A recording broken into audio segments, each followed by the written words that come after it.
Kids, Miss Sarah here with this week's Watch It video. In today's lesson, we learned about Paul's shipwreck, and over the past few weeks, we've been hearing about some of Paul's other hardships as well. So it seems like a good time to answer this question. Does God promise to always protect us? Well, here's the thing, boys and girls. God promises to protect us, but in a certain way. So let me explain.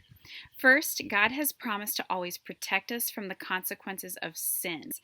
So if you have trusted in Jesus like I have, you can know that the final consequence of sin, which is separation from God, will never happen because God has protected us from that through Jesus.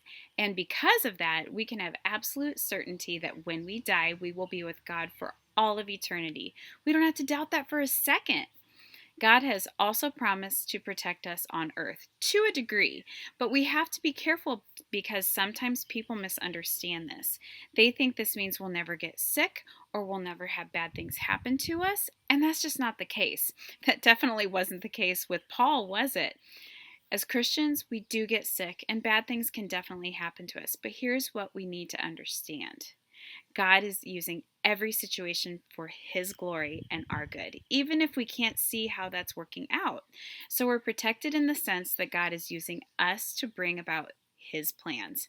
And we always have the assurance that we will be with God for eternity, no matter what. So the next time something bad happens to you, maybe you get sick or you're facing something really sad or difficult, I want you to remember that God has not failed you. God is using you. We may not understand what we're facing or how God is using it, but we can know that our circumstances are not an accident. God knows what He's doing. He's in control. He is loving and good, and we can trust Him. Now, here's a question for you to think about and talk about with your family. Are you more or less likely to turn to God when you're having a hard time?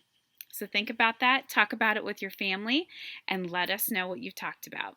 Have a great week.